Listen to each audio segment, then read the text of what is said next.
वो है evolution of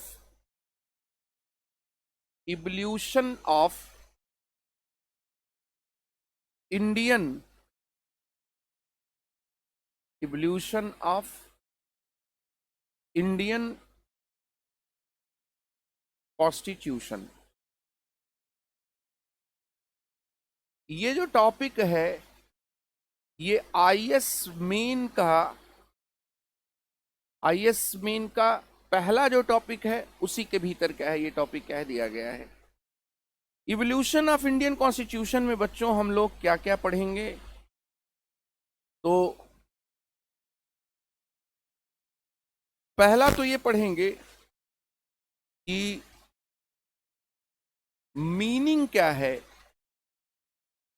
meaning of evolution. जो इवोल्यूशन की हम बात करते हैं तो इवोल्यूशन ऑफ कॉन्स्टिट्यूशन मीन्स क्या, इसकी मीनिंग है, इसको हम लोग क्या है देखेंगे। फिर इसके साथ ही व्हाई इवोल्यूशन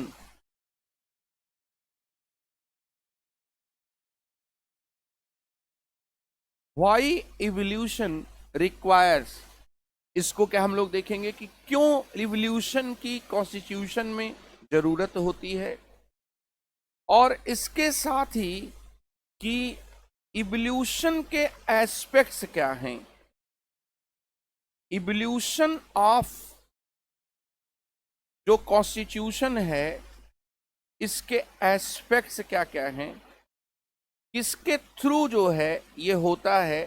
तो डिफरेंट जो एस्पेक्ट्स हैं, ये डिफरेंट एस्पेक्ट्स भी हम लोग क्या देखेंगे। यहां पर जो एस्पेक्ट्स हैं वो 3 हैं। सबसे पहला क्या है, एक तो इवोल्यूशन जो होता है वो जुडिशियल इंटरप्रिटेशंस के द्वारा क्या है होता है। जुडिशियल जो इंटरप्रिटेशंस हैं, इन इंटरप्रिटेशंस के द्वारा क्या है होता है। इवोल्यूशन का जो दूसरा जो वे है, the another way of evolution of any constitution, that is called amendment.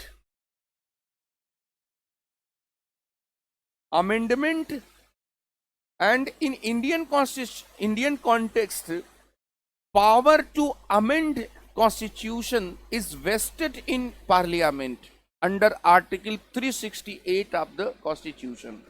तो अमेंडमेंट जो है, अमेंडमेंट बाय पार्लियामेंट जो है, ये भी क्या है, एक क्या है पार्लियामेंट जो है, ये भी एक क्या है, एक तरीका है।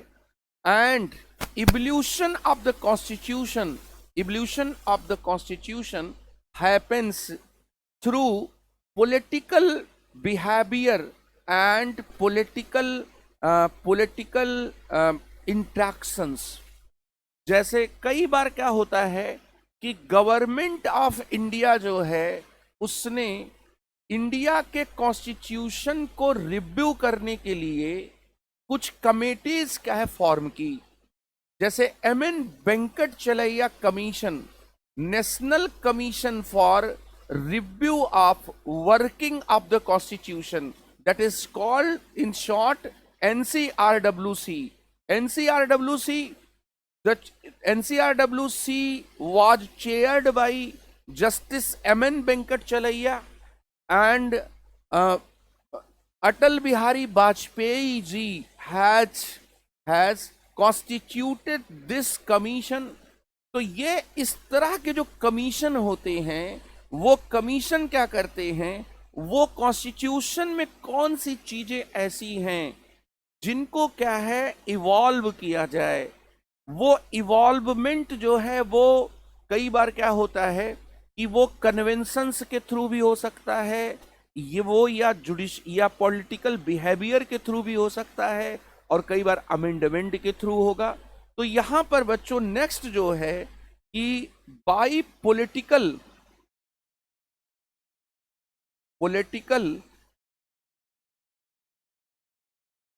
बिहेवियर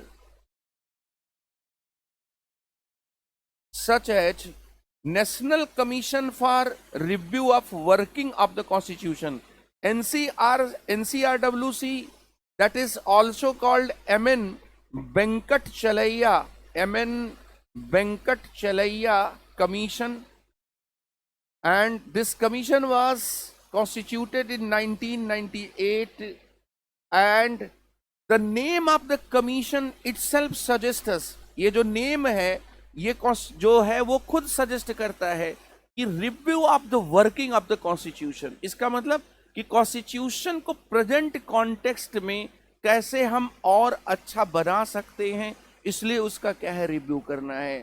तो इवोल्यूशन ऑफ इंडियन कॉन्स्टिट्यूशन, इसको क्या आपको समझना। अब यहां पर बच्चों नेक्स्ट जो बात है, जो यहां पर मैंने इवोल्यूशन ऑफ इंडियन कॉन्स्टिट्यूशन कहा, इसमें पहली चीज है कि व्हाट इट मीन्स, क्या इसका मतलब क्या है।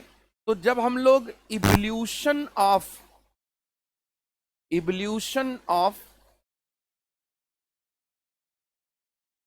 कॉन्स्टिट्यूशन की बात क्या है करते हैं, कॉन्स्टिट्यूशन की बात करते हैं, तो इवोल्यूशन ऑफ कॉन्स्टिट्यूशन जो है, सबसे पहली बात यह है कि यह कंप्लीटली डिफरेंट है, ये कंप्लीटली डिफरेंट है, different from constitutional development, constitutional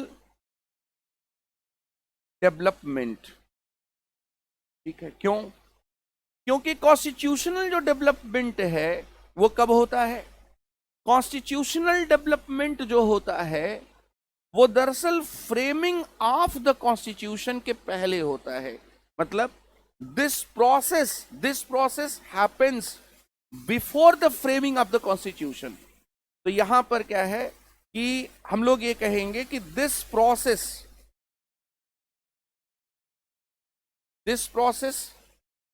happens before the framing of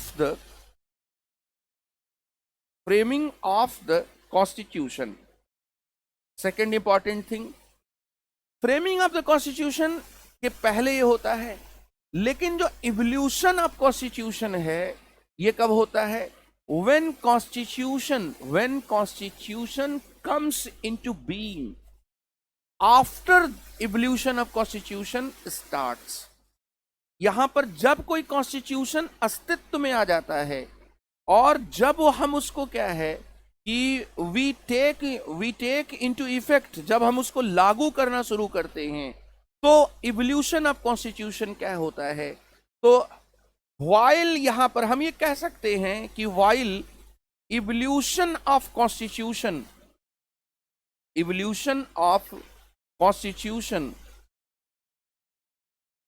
happens after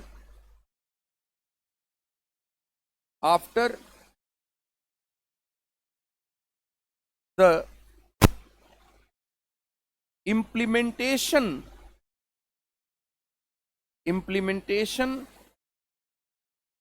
of the constitution। इसलिए हम लोग यहां पर यह बात कह सकते हैं कि before 26th November 1949, whatever we have included in our constitution through history, that is called constitutional development। ये क्या है, डेवलपमेंट है। और आफ्टर जो हमने किया, इसको इम्प्लीमेंट करने के बाद 26 जनवरी 1950 के बाद ये क्या है, इवोल्यूशन है। Then you must distinguish evolution of the constitution and constitutional development. Constitutional development is the outcome of the different situations in history. और इवोल्यूशन ऑफ द कॉन्स्टिट्यूशन जो है, this was the outcome of the demand of the implementation. तो ये दोनों में क्या है, difference है। तो इवोल्यूशन मतलब जो हम 26 जनवरी 1950 के बाद कॉन्स्टिट्यूशन में जो हम लोग चेंजेस क्या है देखते हैं, वो चेंजेस जो है उनको इवोल्यूशन क्या है कहते हैं। तो ये है इवोल्यूशन ऑफ कॉन्स्टिट्यूशन का ये भी मतलब हुआ कि we are not we don't have any wish to remake our constitution. हम अपने कॉन्स्टिट्यूशन को फिर से नया नहीं बनाना चाहते हैं, वो हम रीराइट नहीं करना चाहते हैं। हम ये मानते हैं कि हमारे कॉन्स्टिट्यूशन में कुछ ऐसी चीजें हैं, कुछ ऐसी फीचर्स हैं जिनको हम क्या है, जिनको प्रेजेंट कॉन्टेक्स्ट में, प्रेजेंट सिचुएशन में उन चीजें को, उनको क्या है, हम क्या है चेंज कर सकते हैं। तो यहां पर क्या है, नेक्स्ट जो चीज है कि evolution of constitution also means that not rewriting of constitution। हम रीराइट नहीं कर रहे हैं। इवोल्यूशन ऑफ कॉन्स्टिट्यूशन का मतलब है कि हम टाइम एंड जो कॉन्टेक्स्ट है इसके अकॉर्डिंग जो कॉन्स्टिट्यूशन है इसमें क्या है, हम चेंज कर सकते हैं। हमारा कॉन्स्टिट्यूशन ऐसा है, इसका मतलब कि हम ये मानते हैं कि इवोल्यूशन ऑफ कॉन्स्टिट्यूशन वहीं पर हो सकता है जहां कॉन्स्टिट्यूशन स्टैटिक न माना जाए। इवोल्यूशन ऑफ कॉन्स्टिट्यूशन वहीं पर हो सकता है जहां पर कॉन्स्टिट्यूशन को एक क्या है लाइविंग डॉक्यूमेंट क्या है माना जाए। तो ये इवोल्यूशन ऑफ कॉन्स्टिट्यूशन के कुछ प्री सपोजिशंस हैं। Evolution of constitution means we are not going to rewrite our constitution. और अगर हम रीराइट नहीं करना चाहते, इसका मतलब क्या है कि according to the needs of the time and context we can change in our constitution, and if we can say our constitution must be evolved according to the needs of time and context। तो ये यहाँ पर एक important बात है। और evolution उन्हीं constitutions में होता है जो कॉन्स्टिट्यूशन क्या होते हैं, जो कॉन्स्टिट्यूशन स्टैटिक नहीं होते हैं। Then evolution of the constitution presupposes the concept that Indian constitution is not a static constitution। Indian constitution कोई जड़ दस्तावेज नहीं है, कोई ऐसा डॉक्यूमेंट नहीं है जिसमें क्या है जो इवॉल्व नहीं हो सकता है। वो ऐसा डॉक्यूमेंट है जो टाइम और कॉन्टेक्स्ट, जो समय और परिस्थितियों के अनुसार क्या है, जिसमें क्या है बदलाव क्या है हो सकता है। तो ये इवोल्यूशन ऑफ कॉन्स्टिट्यूशन का क्या है मतलब है। इवोल्यूशन ऑफ कॉन्स्टिट्यूशन जो है इसकी जरूरत फिर हमें क्यों है, जैसे हम लोगों ने यहाँ पर ये कहा कि इवोल्यूशन ऑफ कॉन्स्टिट्यूशन की जब हम बात करते हैं तो व्हाई इवोल्यूशन जो है, तो बिकॉज हम दोबारा संविधान बनाने की जरूरत से बचना चाहते हैं। हम यहाँ पर हम क्या है अवॉइड करना चाहते हैं, we avoid to rewrite any new constitution. That's why we believe in evolution of constitution. The first thing, इसके साथ ही क्या है कि हम क्या है मानते हैं कि डायनामिज्म इतना है। तो यहां पर हम लोग इसका उत्तर भी दे रहे हैं कि why evolution of constitution has happened. तो यहां पर व्हाई का कि why evolution, the first reason ये है कि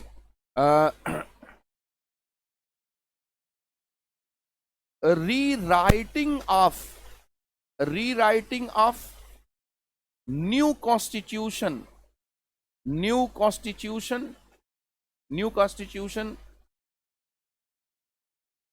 is not required any all।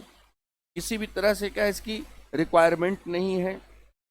And इसके साथ ही क्या है कि कॉन्स्टिट्यूशंस आर constitutions are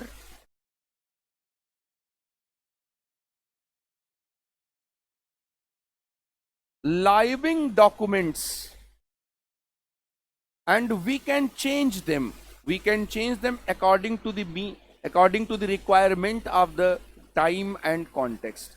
तो ये इवोल्यूशन के कॉन्टेक्स्ट में ये दोनों चीजें क्या है बताई जाती हैं. अब जो इसका सबसे इंपॉर्टेंट पहलू है वो सबसे इंपॉर्टेंट पहलू है कि इंडिया के कॉन्स्टिट्यूशन के, जब हम लोग इंडिया के कॉन्स्टिट्यूशन की बात करते हैं तो इवोल्यूशन ऑफ इंडियन कॉन्स्टिट्यूशन जो है, इंडियन कॉन्स्टिट्यूशन ये किसके थ्रू हुआ बच्चों? तो ये जुडिशियल इंटरप्रिटेशन के थ्रू हुआ. और जुडिशियल जो इंटरप्रिटेशन थी उसने क्या किया कि इंडियन कॉन्स्टिट्यूशन में ऐसे कई नए एस्पेक्ट्स क्या है इवॉल्व किए, जिनको हम ये कह सकते हैं कि जो नई बातें थी, जो वास्तव में क्या था, इवॉल्वमेंट था. पहला यहां पर जुडिशियल इंटरप्रिटेशन में पहला क्या है कि बेसिक स्ट्रक्चर का जो डॉक्ट्रिन था, बेसिक स्ट्रक्चर डॉक्ट्रिन, ये इंडिया के कॉन्स्टिट्यूशन में कहीं पर भी रिटन वर्ड के रूप में नहीं है, लेकिन बेसिक स्ट्रक्चर का जो डॉक्ट्रिन है ये इंडियन जुडिशरी ने, पर्टिकुलरली सुप्रीम कोर्ट ने क्या है इसको इवॉल्व किया. तो यहां पर ये इवोल्यूशन ऑफ इंडियन कॉन्स्टिट्यूशन है. फिर इसी तरह से जब रिजर्वेशन को लेकर जब डिस्प्यूट इंडिया में अराइज हुए, तो रिजर्वेशन को लेकर जब डिस्प्यूट अराइज हुए तो यहां पर इंडियन जुडिशरी ने क्या है क्रीमी लेयर का जो कॉन्सेप्ट है, इस कॉन्सेप्ट को क्या किया, इसने क्या है इवॉल्व किया. Indira Sahni versus union of India 1992 के केस में क्रीमी लेयर का जो कॉन्सेप्ट था वो कॉन्सेप्ट क्या है इवॉल्व किया गया. ये भी जुडिशियल इंटरप्रिटेशन के through evolution of Indian constitution था. फिर इसी तरह से जब फंडामेंटल राइट्स के प्रोटेक्शन की बात हुई तो इंडिया का जो कॉन्स्टिट्यूशन है, जब आप उसको आर्टिकल 21 पढ़ेंगे तो उसमें procedure established bye the law की बात है. इसको थोड़ा सा इसका बैकग्राउंड आप समझें कि जब आप फंडामेंटल राइट्स को पढ़ते हैं तो फंडामेंटल राइट्स में सबसे इंपॉर्टेंट आर्टिकल है आर्टिकल 21. आर्टिकल जो 21 है ये हमें दो राइट्स देता है. एक राइट देता है राइट टू लाइफ, एक राइट हमें देता है राइट टू लाइफ, और इसके साथ ही एक राइट जो हमें देता है right to individual liberty, right to individual liberty, और इसी के भीतर जो है राइट टू प्राइवेसी को क्या है इंक्लूड किया सुप्रीम कोर्ट ने. तो फंडामेंटल राइट्स में जो हमारे पार्ट 3 का हिस्सा है और जो हम लोग आर्टिकल 12 से 35 तक पढ़ते हैं उसमें आर्टिकल 21 सबसे इंपॉर्टेंट आर्टिकल है. राइट टू लाइफ के बगैर किसी भी और राइट का कोई इंपॉर्टेंस क्या नहीं है. यहां पर जो आर्टिकल 21 है इसमें जो सेट ऑफ वर्ड्स थे वो क्या थे, वो सेट ऑफ वर्ड थे procedure established bye the law. ये क्या था, procedure established bye the law. ये क्या है, ये टर्म क्या है, ये टर्म्स क्या है यूज किए गए. और ये टर्म हमने कहां से लिए थे बच्चों, ये टर्म हमने जापान से लिए थे. ये टर्म हमने कहां से लिए थे, ये जापान से लिए थे. ये जो टर्म था इस टर्म की तरह ही अमेरिकन कॉन्स्टिट्यूशन में एक टर्म यूज किया गया था due process of the law, due process of the law.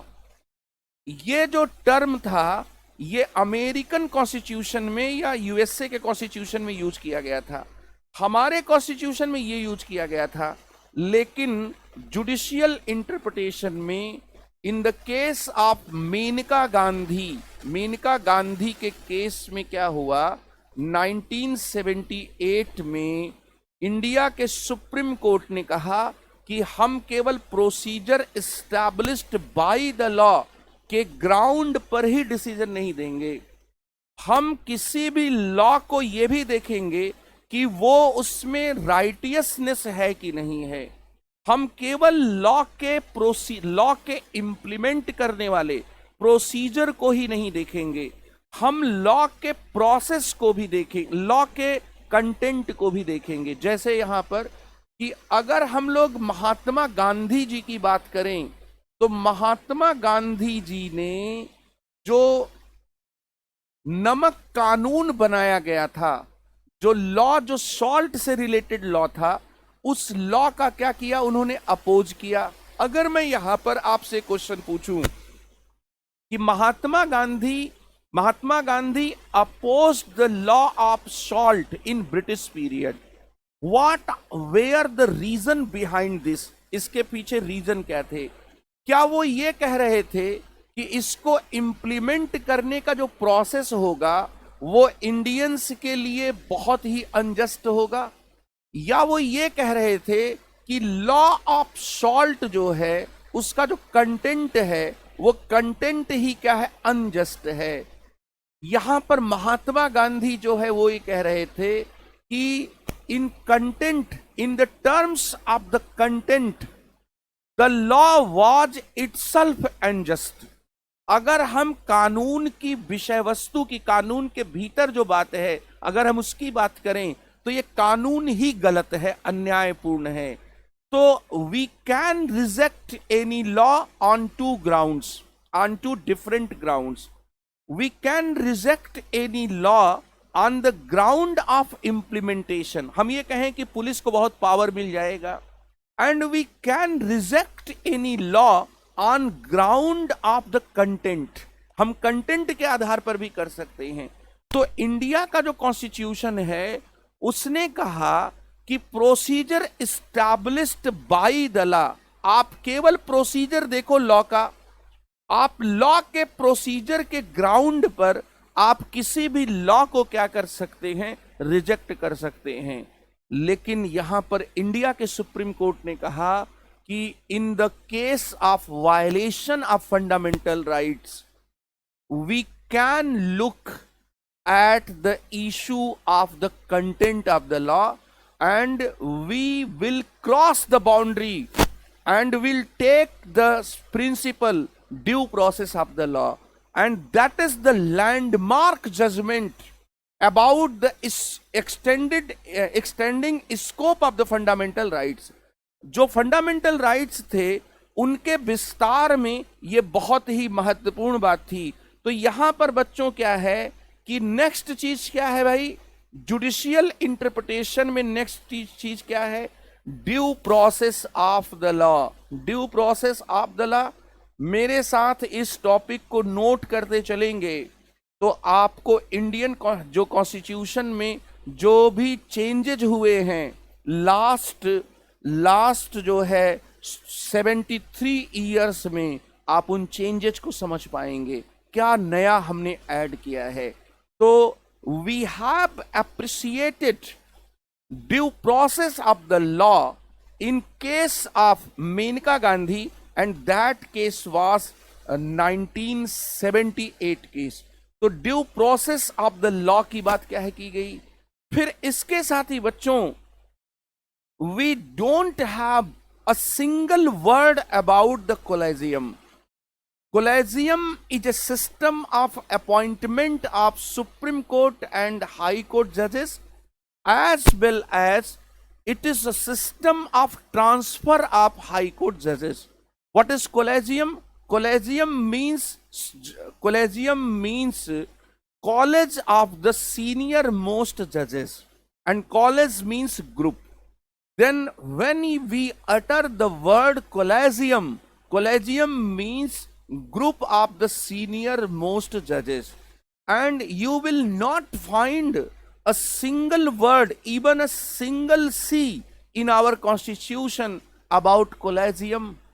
And this was a perennial dispute between our parliament, between our governments and judiciary. और पीछे आपने देखा होगा कि हमारे वाइस प्रेसिडेंट साहब ने, उसके बाद हमारे लॉ मिनिस्टर किरण रिजिजू ने कोलेजियम को लेकर जबरदस्त अटैक किया। क्या कोलेजियम जो है वो इंडियन कॉन्स्टिट्यूशन में कहीं था? It was evolution. So you must understand what is the evolution of the Indian constitution.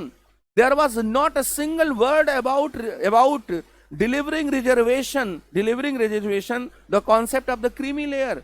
But when the issue of affirmative action has arisen before the Supreme Court, in the case of the OBC reservation, Supreme Court has evolved the principle of the creamy layer, the doctrine of the creamy layer. So doctrine of the creamy layer, that was the evolution of the Indian constitution.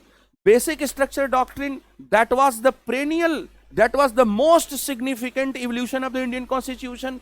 Basic structure doctrine, creamy layer doctrine, due process of the law was emphasized in the Menka Gandhi case, and some authors had said that this was the completely U-turn of the Indian constitution. Scope of the fundamental rights has widened. वो scope क्या है, बहुत बढ़ गया। हमने fundamental rights का जो scope है सुप्रीम कोर्ट ने इतना बढ़ा दिया। तो that was the evolution of the Indian constitution. Due process of the law, the one thing, and after the due process of the law there was a evolution of the Indian constitution in context of the appointment of the जजेस। जो जजेस का appointment था उसके context में भी evolution हुआ। And when you read Indian Constitution carefully, there was not a single word about the appointment of the judges in reference of in the context of the collegium. Collegium को लेकर, collegium के संदर्भ में single word नहीं है। तो यहाँ पर हम लोग ये कह सकते हैं कि the collegium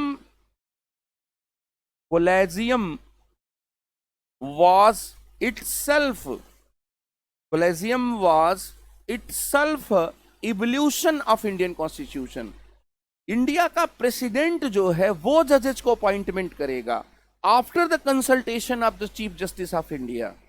after the consultation of the chief justice of India, you will find under article 124 Indian constitution maintains that president of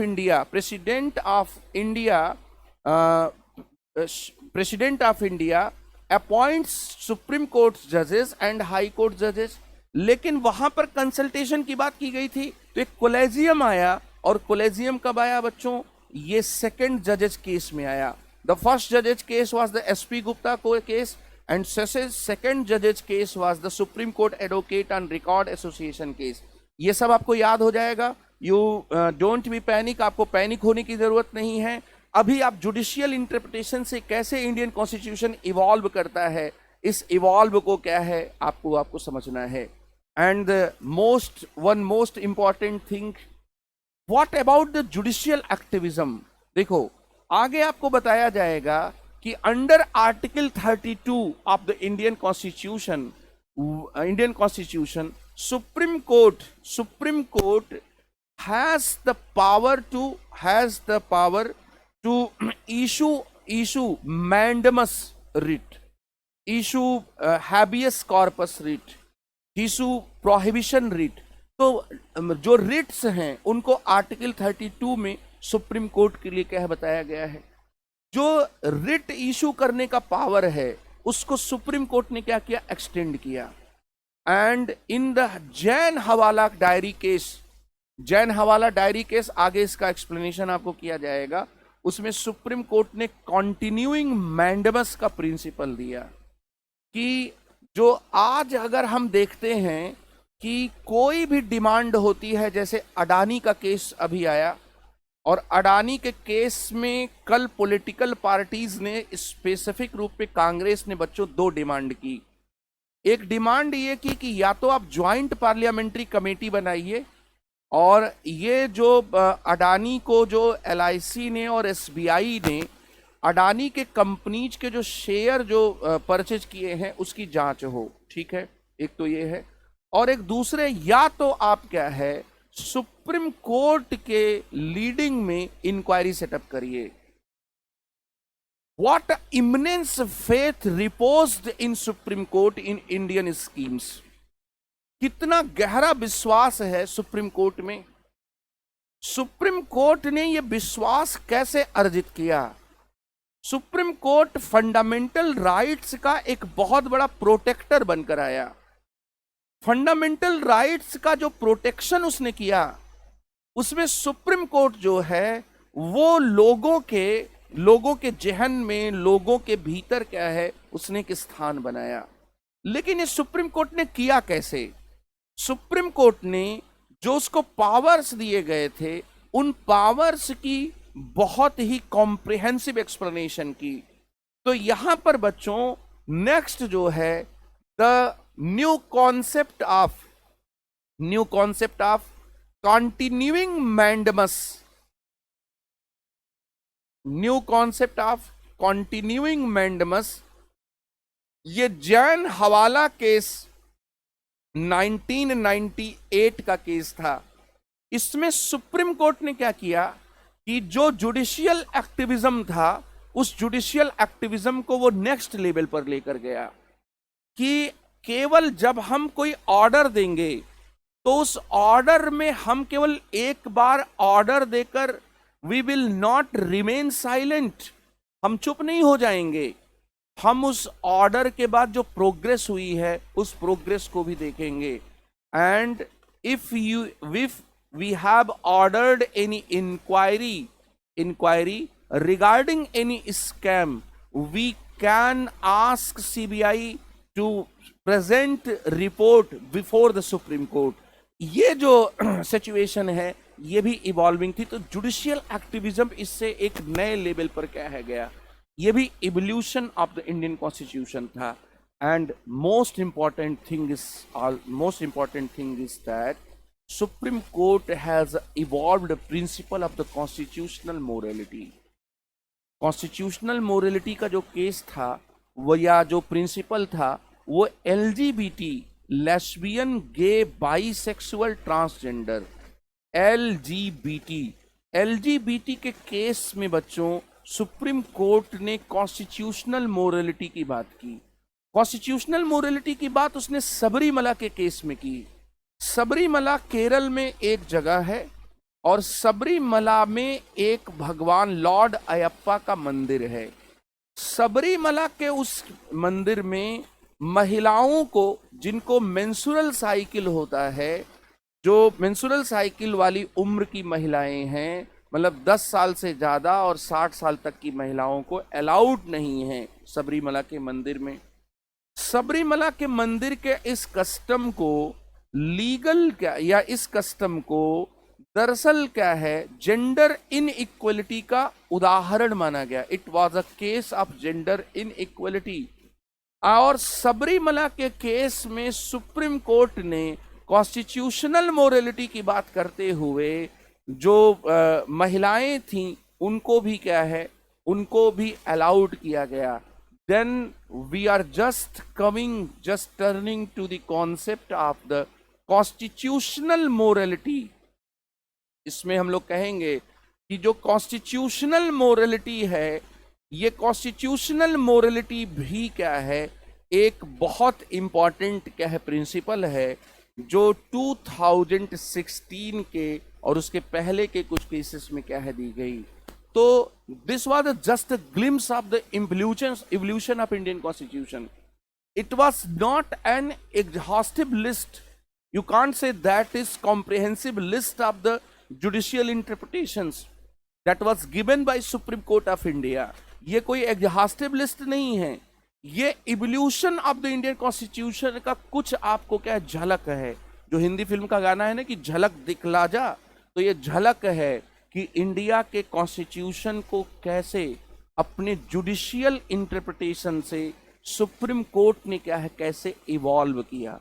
कुछ डिस्प्यूट्स जो अराइज हुए थे उनको सुप्रीम कोर्ट ने कैसे रिजॉल्व किया, जैसे रिजर्वेशन को लेकर creamy layer.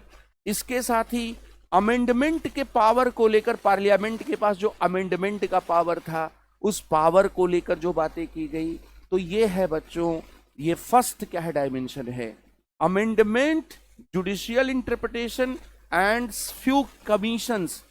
few commissions regarding the review of the working of the constitution। ये तीनों चीजें इसमें क्या है, आपको ध्यान में रखनी है। यहां पर ये जो चीज है बच्चों, ये स्पेसिफिक रूप से आपके सिलेबस में मेंशन की गई है। when you read your main syllabus of IAS examination, you will find specific topic basic structure। संविधान का बेसिक स्ट्रक्चर क्या है, इस पर आपसे अलग से सवाल पूछा जा सकता है। तो इवोल्यूशन ऑफ इंडियन कॉन्स्टिट्यूशन में भी बेसिक स्ट्रक्चर पढ़ना है और बेसिक स्ट्रक्चर को सेपरेट भी पढ़ना है। अब हम लोग यहाँ पर इसको जुडिशियल इंटरप्रिटेशन को आपको क्या है, इंटरप्रेट करने जा रहे हैं, लेकिन मैं बेसिक स्ट्रक्चर पर एक सिंगल लेक्चर इसलिए लेने जा रहा हूं क्योंकि ये अलग से भी पढ़ना है और इसके भीतर भी पढ़ना है। तो यहाँ पर हम लोग नेक्स्ट लेवल पर आते हैं, और नेक्स्ट लेवल पर जब आएंगे तो यहाँ पर बच्चों हम लोग बेसिक स्ट्रक्चर का जो डॉक्ट्रिन है, बेसिक स्ट्रक्चर जो डॉक्ट्रिन है,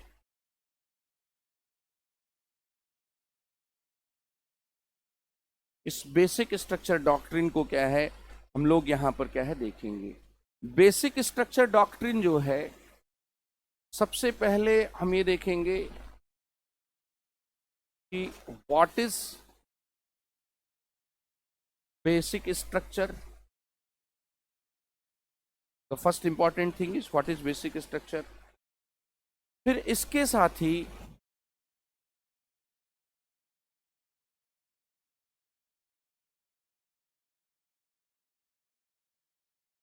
जो बेसिक स्ट्रक्चर है, इस बेसिक स्ट्रक्चर के पॉइंट ऑफ व्यू से ये देखेंगे कि who has propounded doctrine of basic structure, when it was propounded,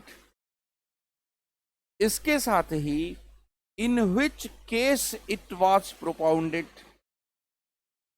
किस केस में इसको क्या प्रोपाउंड किया गया, और बेसिक स्ट्रक्चर का जो डॉक्ट्रिन है इसमें इंक्लूडेड क्या है, एलिमेंट्स क्या क्या हैं, इंक्लूडेड एलिमेंट्स क्या क्या हैं, इस बात को क्या हम लोग देखेंगे।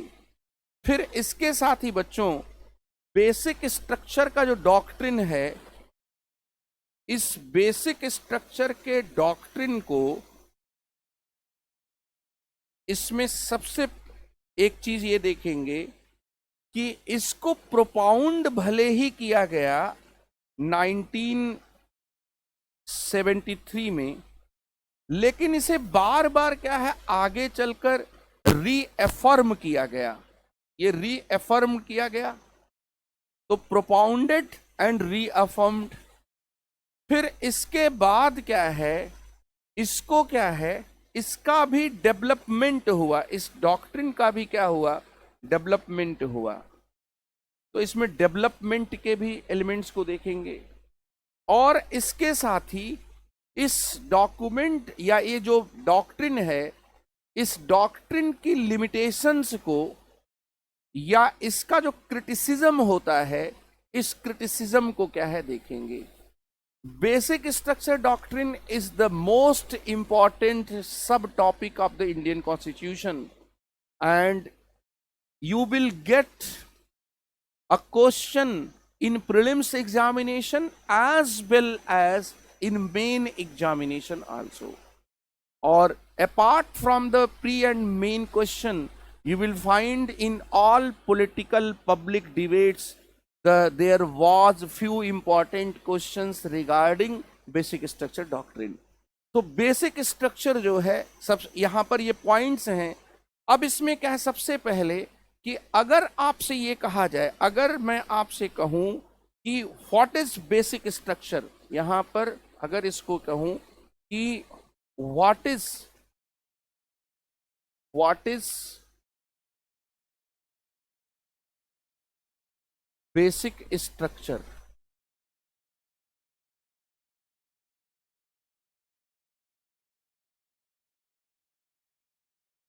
बेसिक स्ट्रक्चर, तो यहां सबसे पहली बात यह है कि बेसिक स्ट्रक्चर जो है वो सेट ऑफ एलिमेंट्स है। बेसिक स्ट्रक्चर यू कैन से सेट ऑफ एलिमेंट्स है, और ये सेट ऑफ एलिमेंट्स जो है वो कुछ क्या है, प्रिंसिपल्स का है। प्रिंसिपल्स कुछ सिस्टम का है या कुछ फीचर्स का है, ठीक है, जिनको आप क्या है, यू कांट रिमूव। आप कभी भी क्या है इसको रिमूव नहीं कर सकते, या आप अमेंड करके हटा नहीं सकते हैं, ठीक है। Exactly you can say in loose words, basic structure is the set basic structure is the set of elements in which few principles, system and features are included, and you can't remove them by amending power of the parliament under article 368।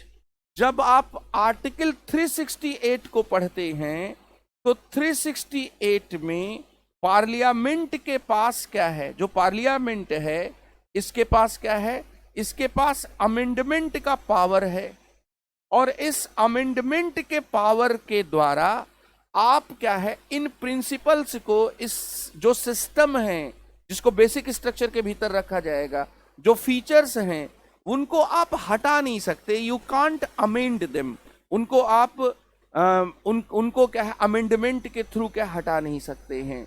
तो basic structure is the set of elements in which some principles, system, features are included, and you can't remove them through amendment power of the parliament under article 368। तो ये है basic structure. Basic structure के बारे में जो दूसरी चीज मैंने आपको कहा कि बेसिक स्ट्रक्चर ये कब प्रोपाउंड किया गया था, तो बेसिक स्ट्रक्चर 1973 के केस में, ये केस था केशवानंद, ये केस था Keshavananda Bharati case versus Kerala state. Keshavananda Bharati जो थे, इसमें क्या थे, इसमें लिटिगेंट थे और इसमें रिस्पोंडेंट था केरल राज्य। इसको आप ऐसे समझिए कि केरल में एक डिस्ट्रिक्ट है कैसरगोड, कैसरगोड में एक मठ था। उस मठ की जो जमीन थी वो 1963 के केरल स्टेट के एक लैंड रिफॉर्म एक्ट के थ्रू उस मठ की जमीन को, लैंड को एक्वायर कर लिया गया। जब उस जो मठ था, मठ का मतलब है यहाँ पर कि रिलीजियस ऑब्जेक्टिव से बनाया गया कोई प्लेस है, जहाँ पर क्या है, जहाँ पर उस बिलीफ को, उस फेथ को मानने वाले लोग क्या है रहते हैं। तो आचार्य शंकर हैज कॉन्स्टिट्यूटेड 4 मठ्स इन 4 कॉर्नर्स ऑफ इंडिया। तो यहाँ पर केशवानंद भारती जो थे वो केरल के कैसरगोड के एक मठ के क्या थे, वो हेड थे। And his holiness Keshavananda Bharati, उन्होंने जो 1963 का जो लैंड रिफॉर्म एक्ट था, जिसके थ्रू मठ की जो लैंड थी वो एक्वायर कर ली गई थी, उसको लेकर उन्होंने सुप्रीम कोर्ट में चैलेंज किया। सुप्रीम कोर्ट में उन्होंने आर्टिकल 32 के बेस पर चैलेंज किया। आर्टिकल 32 फंडामेंटल राइट्स के वायलेशन होने पर सीधे सुप्रीम कोर्ट मूव करने का राइट हमें देता है। We have right to move in supreme court directly in case of violation of fundamental rights. तो वो सुप्रीम कोर्ट क्या है, मूव कर गए। सुप्रीम कोर्ट जब वे मूव किए तो वहां पर उन्होंने आर्टिकल या राइट टू प्रॉपर्टी के वायलेशन का यहां पर इशू तो उठाया ही, उन्होंने आर्टिकल 25 में, आर्टिकल जो 25 है, उस 25 में जो राइट टू रिलीजियस फ्रीडम कह दिया गया है, उसके भी वायलेशन का इशू क्या उठाया।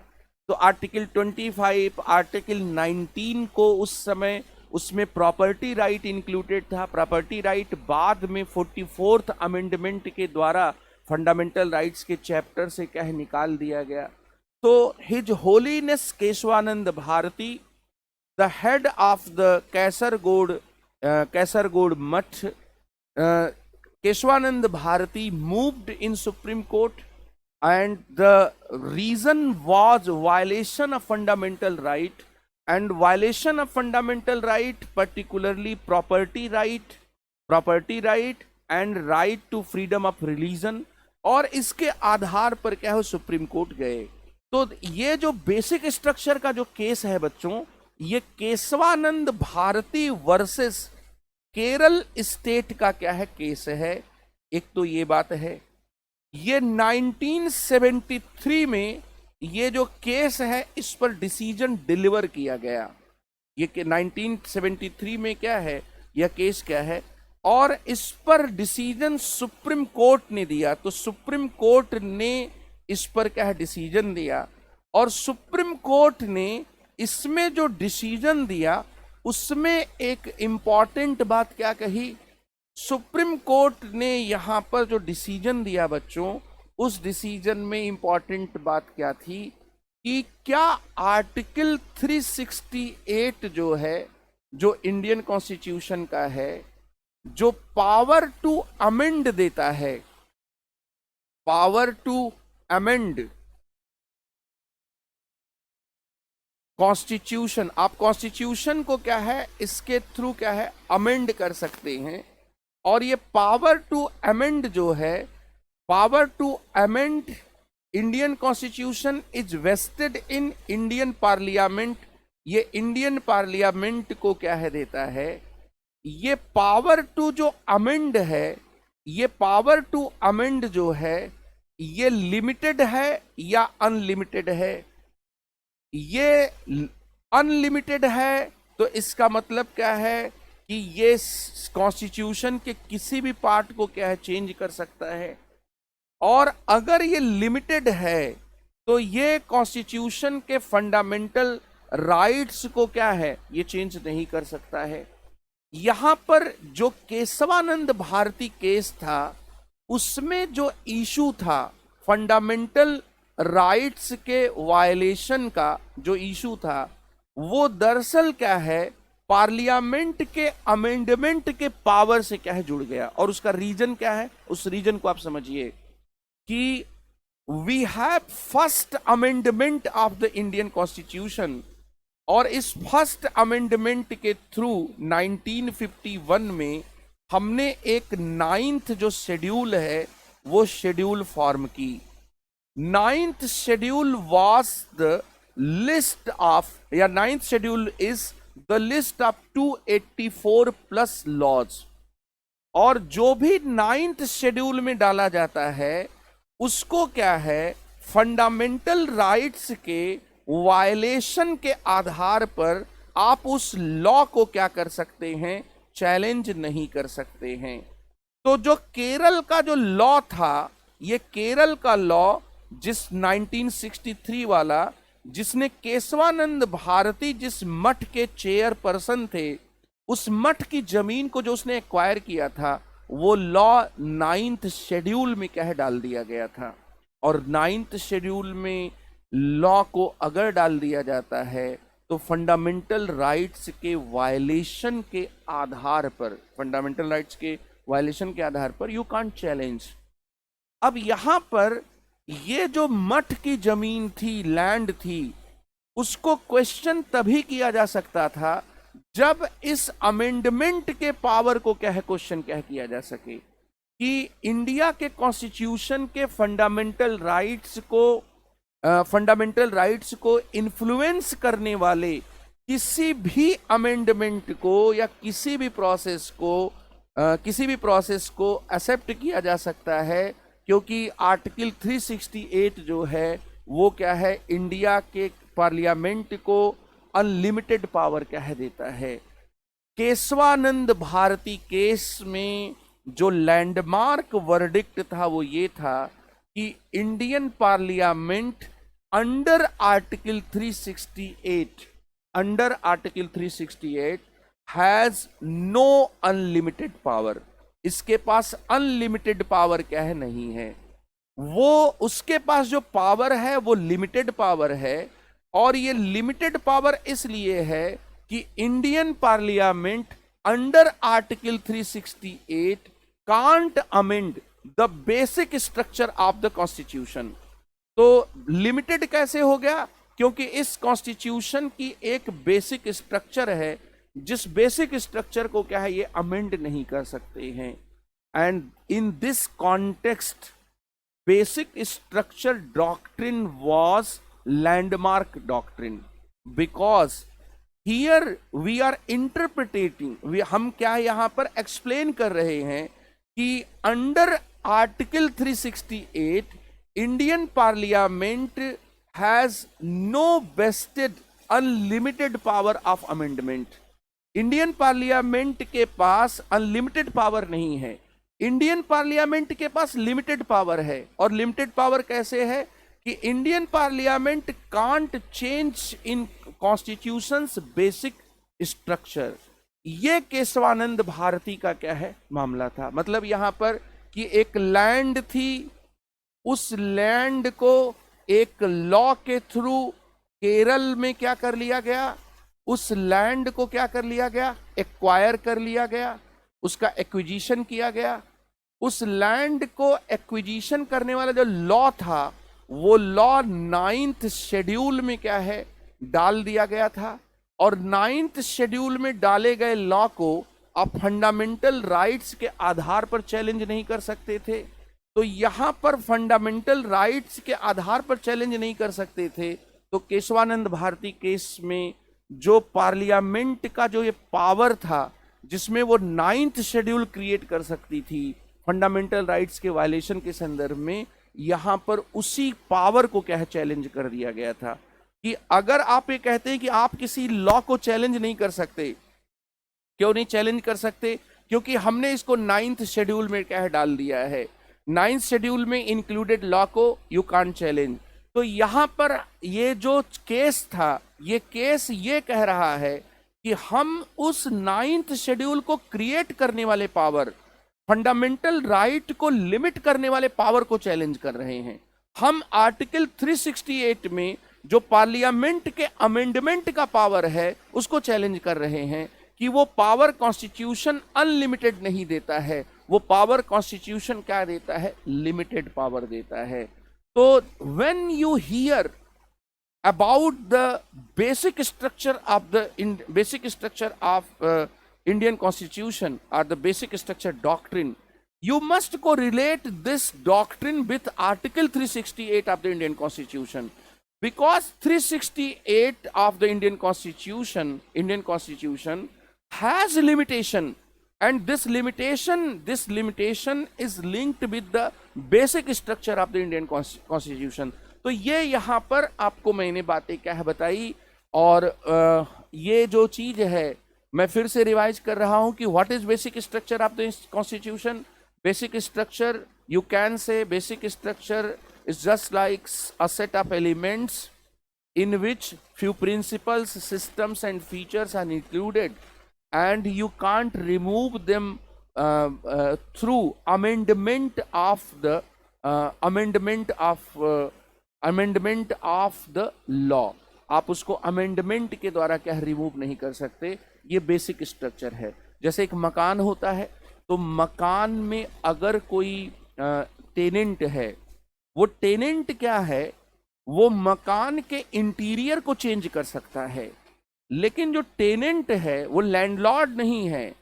तो वो मकान का जो बेसिक स्ट्रक्चर है, जो उसकी फाउंडेशन है, जो उसकी नींव है, उसको चेंज नहीं कर सकता। That was the basic structure doctrine.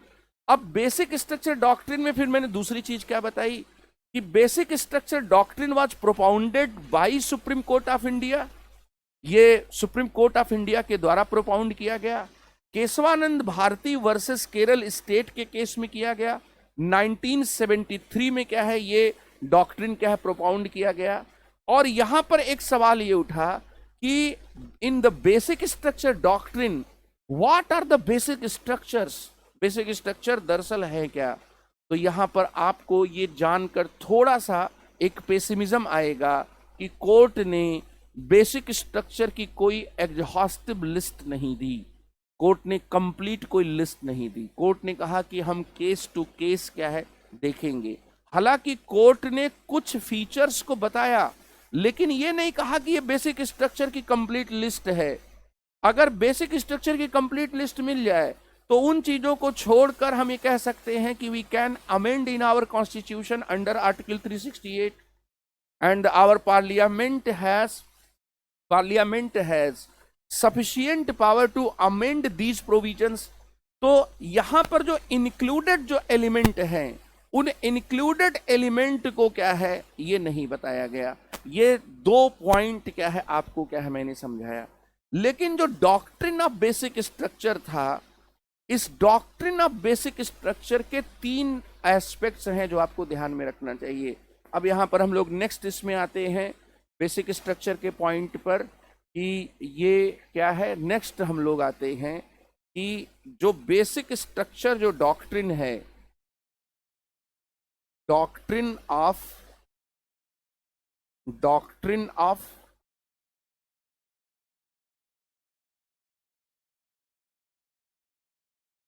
Basic structure, ये डॉक्ट्रिन ऑफ बेसिक स्ट्रक्चर में एक तो यहां पर ये आपको समझना है कि ये क्या है इंटरप्रिटेशन ऑफ कॉन्स्टिट्यूशन है।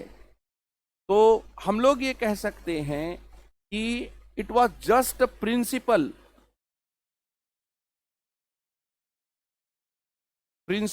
ऑफ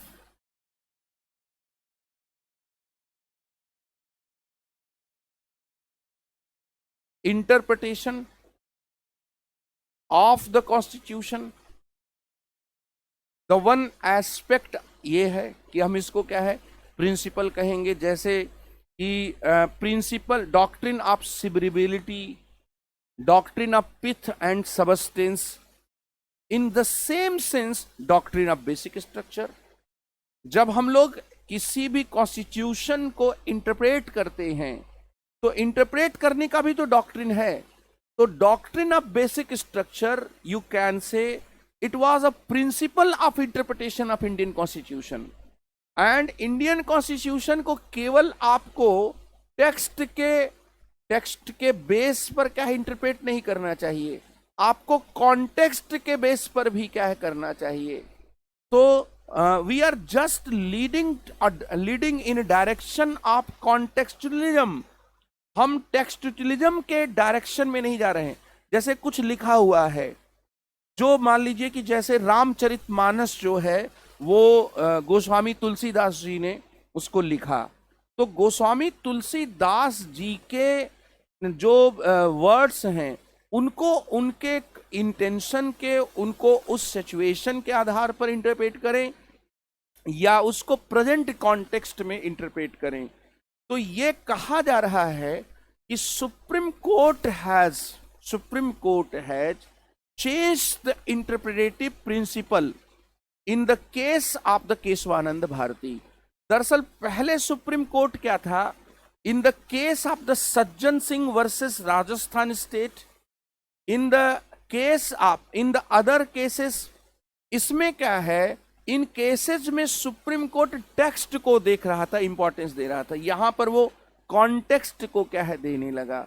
तो यहां ये क्या है प्रिंसिपल ऑफ इंटरप्रिटेशन जो है, ये प्रिंसिपल ऑफ इंटरप्रिटेशन जो है ये इसमें क्या है, ये डॉक्ट्रिन ऑफ बेसिक स्ट्रक्चर का पहला पार्ट है। दूसरी बात ये है कि डॉक्ट्रिन ऑफ बेसिक स्ट्रक्चर जो है it is the one noble criteria of judicial review also.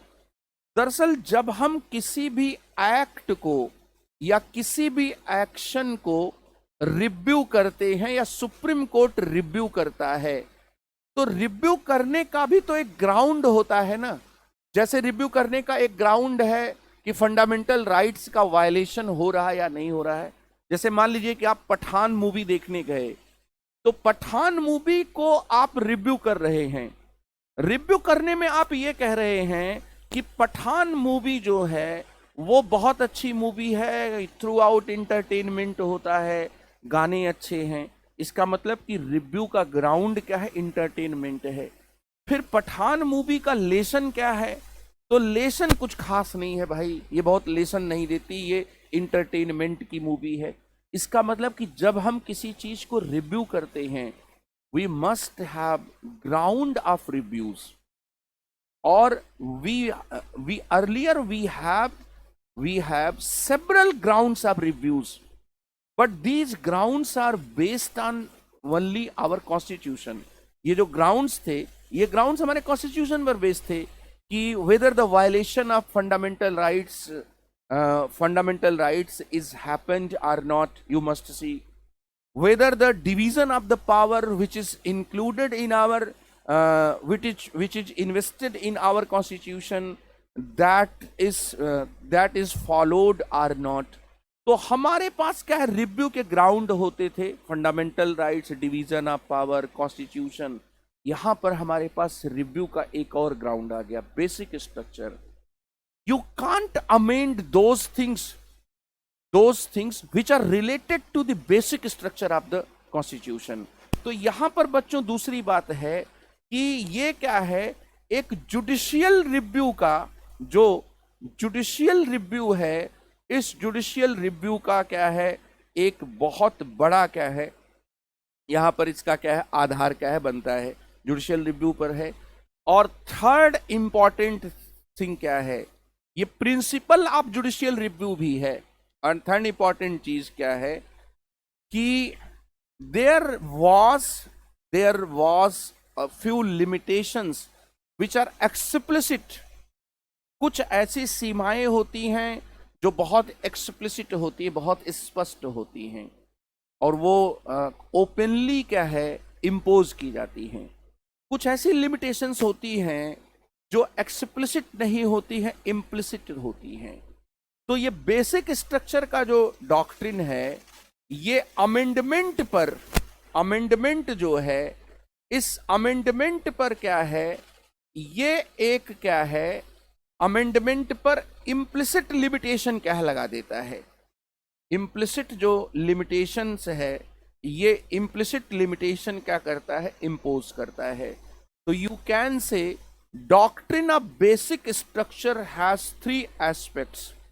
ये 3 एस्पेक्ट्स क्या रखता है? पहला, प्रिंसिपल ऑफ इंटरप्रिटेशन, ये है। इसमें जैसे हम बहुत सारे डॉक्ट्रिन्स क्या है, इंडियन कॉन्स्टिट्यूशन को इंटरप्रेट करने के लिए लगाते हैं, वैसे ही एक ये भी क्या है, डॉक्ट्रिन है।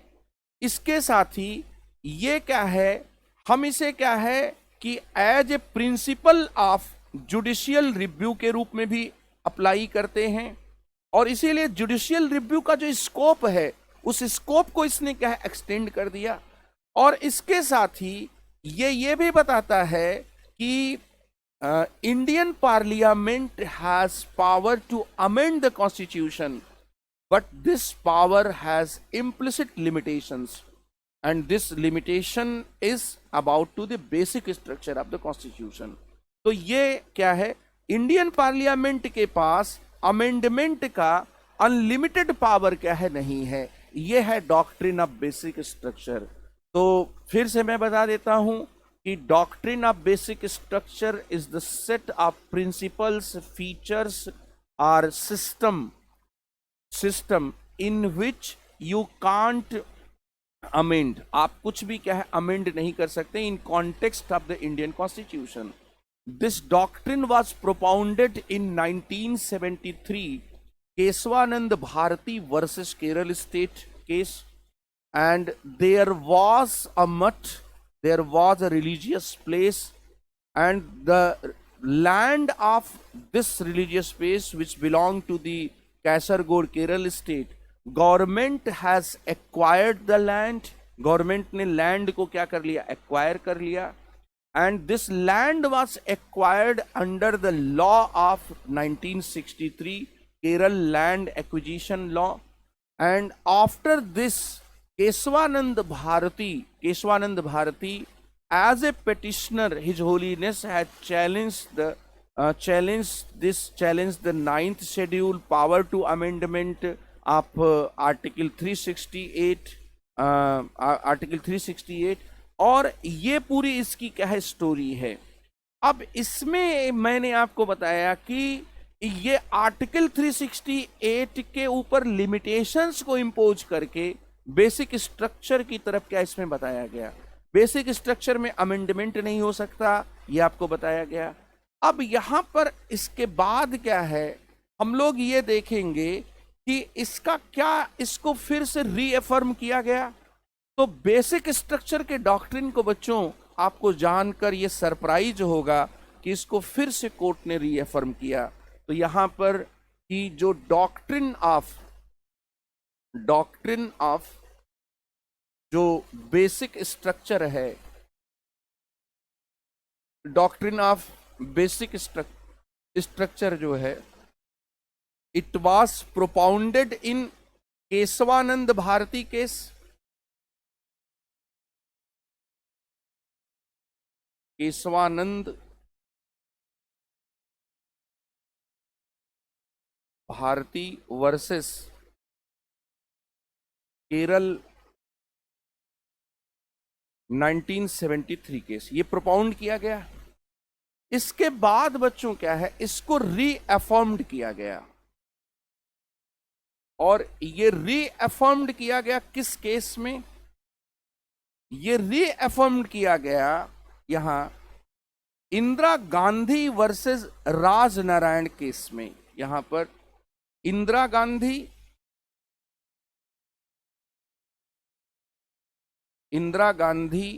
Versus Rajnarayan case. And the year was 1975. इसको रीअफर्म्ड किया गया, मतलब फिर से इसको किया गया. And in the case of 1980 Minerva mills versus union of India case, Minerva mills versus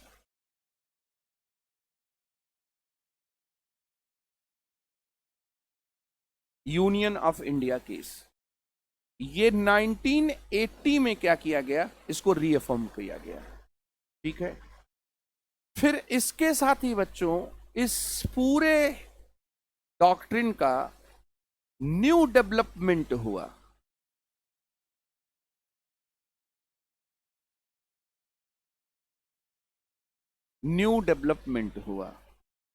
और वो न्यू डेवलपमेंट में क्या है कि इसमें कुछ नई फीचर्स को क्या है इसमें बताया गया.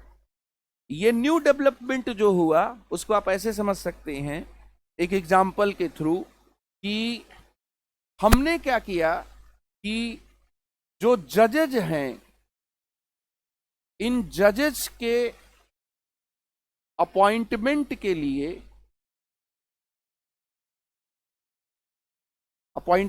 लिए article 124 of the Indian constitution है.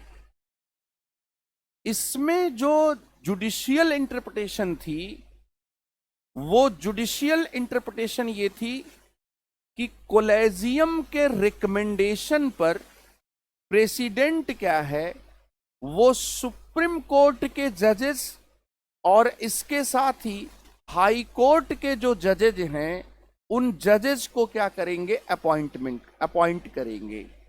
सुप्रीम कोर्ट और हाई कोर्ट के जजेस के अपॉइंटमेंट के बारे में हमें 124 को देखना पड़ेगा. कोलेजियम क्या है, तो कोलेजियम जो है ये group of the 5 senior most जजेस ऑफ द सुप्रीम कोर्ट है. और ये कोलेजियम का जो कॉन्सेप्ट है बच्चों, ये सेकंड जजेस केस से क्या है आया. सेकंड जजेज केस जो है ये आया। सेकंड जजेज केस कौन सा केस था? तो ये supreme court advocate on record association का क्या है केस था। ये 1993 का क्या है केस था। इसमें क्या है, सुप्रीम कोर्ट ने कोलेजियम के कॉन्सेप्ट को क्या इंट्रोड्यूस कर दिया कि कोलेजियम की रिकमेंडेशन पर प्रेसिडेंट ऑफ इंडिया जो है ये जजेस को क्या करेंगे, अपॉइंट करेंगे। फर्स्ट जजेज केस भी था। ये फर्स्ट जजेज केस जो था बच्चों, ये एसपी गुप्ता केस था। That was SP Gupta versus union of India 1981-82 का केस था। तो SP Gupta case was the first जजेस केस। सेकंड जजेस का case was supreme court advocate on record association. Supreme court advocate on record association का case था। And the third जजेस case was the presidential reference का case था। जो third जजेस केस था बच्चों, ये प्रेसिडेंशियल रेफरेंस का केस था 1998 का। आप जानते होंगे कि 143 के तहत प्रेसिडेंट जो है सुप्रीम कोर्ट से कोई भी एडवाइस ले सकता है। तो ये थर्ड जजेस केस था। ये थर्ड जजेस केस था। एंड द फोर्थ जजेस case was about the national judicial appointment commission. यहां पर कोलेजियम के थ्रू हुआ। हमने एक अपॉइंटमेंट करके कोलेजियम सिस्टम को एंड करके नेशनल जुडिशियल अपॉइंटमेंट कमीशन का सिस्टम हम लाना चाहते थे। ठीक है, अब नेशनल जुडिशियल अपॉइंटमेंट का जो सिस्टम था ये क्या था, अमेंडमेंट था। यहां पर आप देखें कि इस अमेंडमेंट को क्या कर दिया गया, अनकॉन्स्टिट्यूशनल घोषित किया, अनकॉन्स्टिट्यूशनल अनाउंस किया गया। और किसके बेस पर किया गया? It was against the basic doctrine जो है, या बेसिक स्ट्रक्चर का जो डॉक्ट्रिन है, इस डॉक्ट्रिन के क्या है, अगेंस्ट है। इसका मतलब क्या हुआ? What is the new thing? नई चीज क्या है जो आप यहां पर फाइंड कर रहे हैं? अभी तक हम ये कह रहे थे कि हम कॉन्स्टिट्यूशन में कोई ऐसी चीज जो है वो कोई ऐसी चीज क्या है, हम यहां पर हम इंटरप्रेट नहीं कर सकते जो बेसिक स्ट्रक्चर के अगेंस्ट हो। ठीक है, हम कॉन्स्टिट्यूशन में किसी लॉ को हम ऐसे इंक्लूड नहीं कर सकते जो उसके बेसिक स्ट्रक्चर के अगेंस्ट हो। अब हम लोग कॉन्स्टिट्यूशन से आगे निकलकर अमेंडमेंट पर इसको इंप्लाई करने लगे। इसका मतलब कि बेसिक स्ट्रक्चर का जो डॉक्ट्रिन है वो केवल कॉन्स्टिट्यूशनल प्रोविजंस पर ही इंप्लीमेंट नहीं होगा, वो अमेंडमेंट पर भी इंप्लीमेंट होगा। और यहां पर मैंने जो NJAC लिखा है, ये नेशनल जुडिशियल अपॉइंटमेंट कमीशन है। ये नेशनल जुडिशियल अपॉइंटमेंट कमीशन जो है, इसको सुप्रीम कोर्ट ने अनकॉन्स्टिट्यूशनल अनाउंस कर दिया। एंड इसका ग्राउंड था बेसिक स्ट्रक्चर डॉक्ट्रिन। इसका मतलब ये है कि basic structure, the doctrine of the basic structure is not only associated with the constitutional provisions, it can be enforced upon the amendment of the Indian Constitution। ये क्या है, enforce किया जा सकता है अमेंडमेंट पर भी। और यही चीज क्या है, ये इसका नया डेवलपमेंट था, ये न्यू डेवलपमेंट था। मैं यहां पर क्या है, कुछ केसेस को आपको बता रहा हूं। तो सबसे पहली बात मैंने बताई कि doctrine of the basic structure was propounded in Keshavananda Bharati case. But the doctrine को प्रोपाउंड करने के बाद फिर उसको रीअफर्म किया गया, और रीअफर्म किया गया इंदिरा गांधी वर्सेस राजनारायण केस 1975 में। फिर मिनर्वा मिल के केस में फिर इसको रीअफर्म किया गया। और इसके बाद बच्चों क्या है, भीम सिंह के केस में, ये जो भीम सिंह का केस था, इस केस में फिर से इसमें क्या न्यू डेवलप, मतलब इसमें नए एलिमेंट्स क्या बताए गए। तो Bhim Singh versus union of India case of 1981, there was a new development in doctrine of basic structure. And totality में ये न्यू डेवलपमेंट क्या है, ये बात आपको आगे बताई जाएगी। Second, SP Gupta case. SP Gupta के केस में फिर इसमें क्या है, नई डेवलपमेंट क्या है दिखाई पड़ा। इसमें कुछ नए एलिमेंट्स क्या है देखे गए। संपत केस जो था उसमें भी क्या है, इसमें नए डेवलपमेंट क्या है दिखे। संपत केस भी यूनियन ऑफ इंडिया के अगेंस्ट था। ये 1987 का केस था। एक बच्चों एंटी डिफेक्शन को लेकर एक केस था, जिसको केस का नाम है एंटी डिफेक्शन केस भी उसको कहते हैं, और वैसे उसका ओरिजिनल नाम है कि होतो होलोहन। आप में से कई बच्चों को ये लग रहा होगा कितने केसेस याद कैसे करेंगे। तो देखो, इसको याद करने का, पॉलिटी में याद करने का एक तरीका यही होता है कि आप क्या है, रिवीजन करें। रिवीजन से याद करने के लिए याद नहीं होगा, but when you go through multiple times then you have a confidence। तो भीम सिंह का केस, इसके बाद एसपी गुप्ता का केस 1982 का, संपत केस 1987 का, and the fourth case was Kihoto case. Kihoto जो केस था ये एंटी डिफेक्शन को था, और इसमें जुडिशियल रिव्यू के बारे में कहा गया था कि डिफेक्शन के मामले में भी जुडिशियल रिव्यू किया जा सकता है। ये बच्चों 1993 का केस था। इसमें भी बेसिक स्ट्रक्चर के डॉक्ट्रिन को क्या है, बढ़ाया गया। फिर एल चंद्र कुमार का एक केस था, जिसको मैं यहां पर चंद्र कुमार क्या है लिख रहा हूं। ये चंद्र कुमार के केस में सुप्रीम कोर्ट ने कहा था कि जुडिशियल रिव्यू भी बेसिक स्ट्रक्चर है, और आप हाई कोर्ट के जुडिशियल रिव्यू के पावर को क्या है, आप छीन नहीं सकते हैं। तो ये 1997 का क्या है केस था। फिर एक पीबी नरसिंह राव का केस था। तो पीबी नरसिंह राव का केस, और इसके बाद एसआर बोम्मई का केस। तो मैंने यहां पर 5 केसेस के बारे में बात की। फिर 5 केसेस के बाद यहां पर बच्चों, यहां पर जो 6 केस है वो है पीबी नरसिंह राव केस, जो है राव केस। हाँ, ये पीबी नरसिंह राव जो केस था ये 1998 का केस था, और इसके साथ ही एसआर बोम्मई केस था जो 356 के यूज को लेकर था। एसआर बोम्मई केस ये जो केस था ये 1994 का केस था। इसको यहां पर, अब ये जितने जो केसेस थे इसमें क्या है, नए एलिमेंट्स क्या है जोड़े गए। जैसे इसमें क्या है कि फेडरलिज्म को बताया गया कि federalism is the basic structure of the Indian constitution. फिर इसके साथ ही पब्लिक सर्विसेज के बारे में इसमें बात की गई। फिर यहां पर जैसे मैंने कहा कि डिफरेंट जो केसेस थे, तो इसमें अलग अलग केसेस में नए नए एलिमेंट की क्या है बात की गई।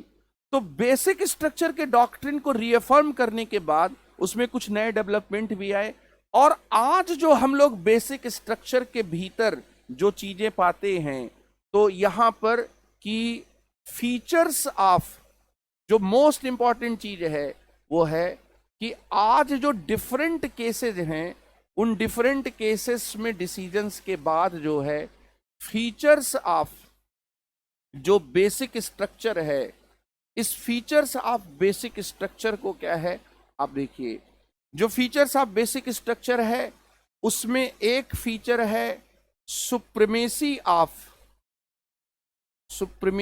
Of the constitution. एक क्या है, बेसिक स्ट्रक्चर का एक डायमेंशन है। फिर इसके साथ ही democratic and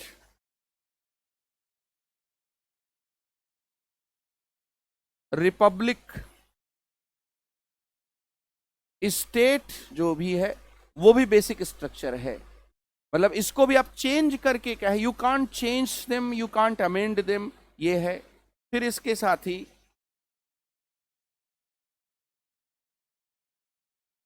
secular nature of the constitution, ये भी क्या है, एक बेसिक स्ट्रक्चर है। फिर इसके साथ ही सेपरेशन ऑफ पावर, ये भी क्या है, एक बेसिक स्ट्रक्चर है। फिर इसके साथ ही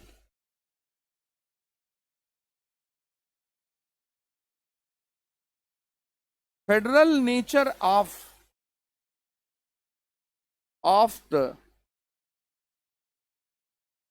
कॉन्स्टिट्यूशन, ये भी क्या है, बेसिक स्ट्रक्चर है।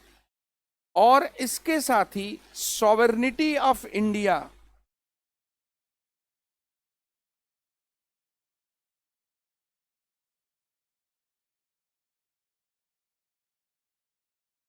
ये भी क्या है, बेसिक स्ट्रक्चर है। तो ये 6 बेसिक स्ट्रक्चर्स मैंने बताया, supremacy of the constitution, democratic and Republic state, secular nature of the constitution, separation of the power, federal nature of the constitution and sovereignty of the India. इसके अलावा और भी हैं, और आई थिंक जो बच्चे नोट कर रहे होंगे उन्होंने नोट कर लिया होगा, इसको याद भी रखना है, ये पूछा भी जाता है। फिर इसके साथ ही बच्चों रूल ऑफ द लॉ, ये भी एक बेसिक स्ट्रक्चर है। तो मैं नेक्स्ट पेज पर चलता हूं, यहां पर 7th, rule of the law, मतलब आर्टिकल 14 भी क्या हो गया, बेसिक स्ट्रक्चर हो गया। इसके साथ ही बच्चों केवल सेकुलर फीचर ही नहीं, सेकुलरिज्म भी एक बेसिक स्ट्रक्चर है। सेकुलरिज्म जो है ये भी एक बेसिक स्ट्रक्चर है। फिर इसके साथ ही equality of opportunity and status, ये भी क्या है, एक बेसिक स्ट्रक्चर है। इक्वलिटी भी इस कॉन्टेक्स्ट में क्या है, बेसिक स्ट्रक्चर हो गई। डेमोक्रेटिक रिपब्लिक,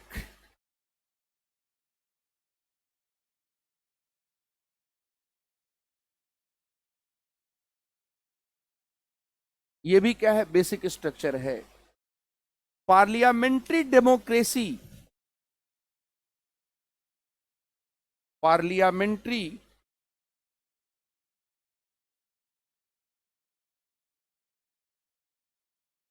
डेमोक्रेसी भी बेसिक स्ट्रक्चर है, मतलब इसको भी आप चेंज नहीं कर सकते। फिर इसके साथ ही यूनिटी एंड इंटीग्रिटी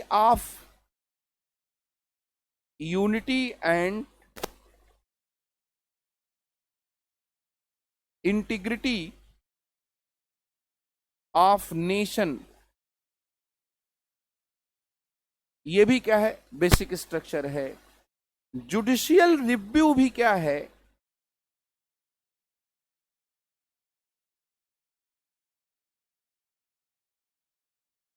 ये भी क्या है, बेसिक स्ट्रक्चर है।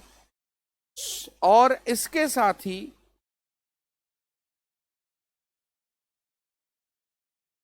Balance of fundamental rights and DPSP, ये भी क्या है, बेसिक स्ट्रक्चर है। तो ये सब क्या है, अलग अलग डिसीजंस में in different cases of the supreme court different features has acknowledged as a basic structure, and if you make a total or around most complete list, तो ये मोस्ट कंप्लीट लिस्ट क्या है, यही क्या है बनेगी कि क्या क्या बेसिक स्ट्रक्चर है। इसका मतलब कि ये सब जो है वो आर्टिकल 368 के अमेंडमेंट के पावर के को यूज करके you can't amend them, supremacy of the constitution, democratic and republic state, secular nature of the constitution, separation of power, federal nature of the constitution, sovereignty of India, and apart from them, rule of the law, secularism, equality of opportunity, democratic republic, parliamentary democracy, unity and integrity of nation, judicial review, and balance of, you must strike a balance between fundamental rights and DPSP. That is harmonious reconstruction principle that was given in Minerva Mill case in 1980. And there was a dispute, there was a disagreement between our parliament and judiciary, and which part of the constitution should be given priority in the context of the fundamental rights and DPSP case. तो fundamental rights को ज़्यादा priority दें, DPSP के ऊपर उसको रखें, या DPSP को ज़्यादा प्रियरिटी दें? ये क्या है, एक बहुत बड़ा डिस्प्यूट क्या उठा था 1980 में मिनर्वा मिल के केस में। सुप्रीम कोर्ट ने हार्मोनियस रिकंस्ट्रक्शन का एक डॉक्ट्रिन दिया। हार्मोनियस रिकंस्ट्रक्शन का डॉक्ट्रिन ये कहता है कि we must read in constitution all things in harmonious way. हमें किसी को प्रियरिटी देने की कोशिश क्या नहीं करनी चाहिए। जैसे एक व्हीकल होता है, गाड़ी होती है, उसके दो पहिए होते हैं, वैसे ही फंडामेंटल राइट्स और DPSP, directive principles of the state policy, ये दोनों क्या है, एक ही रथ के क्या है, दो पहिए हैं। This is the landmark judgement about the priority of fundamental rights and DPSP, and that's why we have written here balance of fundamental rights and DPSP. You must make a harmonious construction in our constitution, particularly when you read fundamental rights and DPSP. You should not give priority to any one to comparison to other. तो ये क्या है, ये क्या चीज़ें क्या है की गई। इसलिए बच्चों ये मैंने आपको पॉइंट्स क्या है बताए, और मुझे आज यहाँ पर थोड़ा आइडिया नहीं लग रहा है कि क्या चीज़ें हो रही हैं, लेकिन मैंने यहाँ पर आपको ये जो पॉइंट्स बताए, इन पॉइंट्स को आपको ध्यान में रखना है। अब यहाँ इसके साथ ही कि what kind of criticism has produced regarding to the doctrine of basic structure। कौन कौन से क्या है जो क्रिटिसिज्म है, वो क्रिटिसिज्म क्या क्या किए गए। तो यहाँ पर डॉक्ट्रिन ऑफ जो बेसिक स्ट्रक्चर है,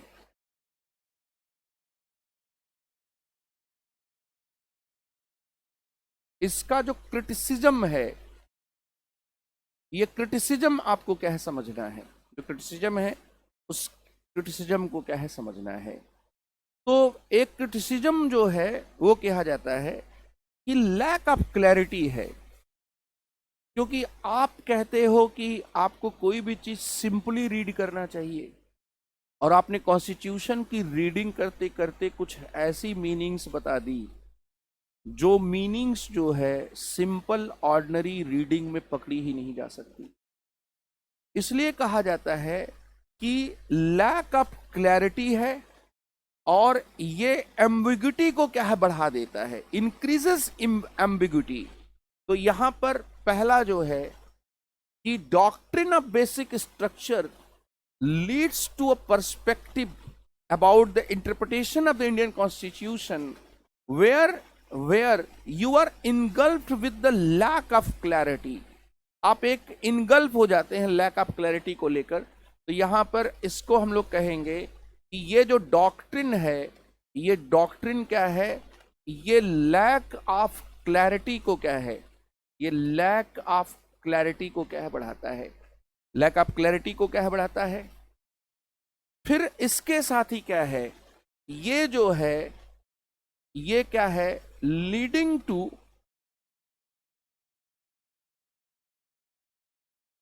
टू एम्बिगुअस सिचुएशन जो है, ये एक ऐसी सिचुएशन की तरफ ले जाता है जहां पर क्या है, जहां पर सब कुछ क्या है, फॉगी फॉगी हो जाता है, कुछ सब कुछ क्या है, जैसे नॉर्थ इंडिया में जैसे जाड़े के मौसम में जैसे कोहरा धुंध छा जाती है, वैसी क्या है चीजें क्या हो जाती हैं। And the conclusion which we are of receiving here, वो कंक्लूजन बहुत ही क्या है, एक ऐसा कंक्लूजन है जो कंक्लूजन क्या है, ठीक नहीं है कि the only authentic interpreter of Indian constitution is judiciary. संविधान की अगर कोई एकमात्र कोई प्रामाणिक व्याख्या कर सकती है, अथेंटिक इंटरप्रिटेशन कर सकती है, तो न्यायपालिका ही कर सकती है। And it is also it is itself a dogma, ये खुद एक डोगमा है। यहां पर there may be various interpretations, various versions of interpretations. तो एक इंटरप्रिटेशन को अथॉरिटेटिव मान लेना, ये क्या है, ये इंडिया के जो कॉन्स्टिट्यूशन के फ्रेमर्स थे उनका इंटेंटेड, उनका क्या है, ये ऑब्जेक्टिव नहीं था। तो यहां पर इससे क्या होता है, डॉक्ट्रिन ऑफ बेसिक स्ट्रक्चर का जो क्रिटिसिज्म है, उस क्रिटिसिज्म में क्या है कि ये एक डोगमा जो है, एक डोगमा इस्टैब्लिश होता है। It establishes a dogma that judiciary जो है, judiciary is sole interpreter of constitution. ये डोगमा इससे क्या एस्टैब्लिश होता है, ठीक है। एक दूसरी पॉइंट यहां पर, और इसके साथ ही कुछ लोगों का कहना है कि it is against the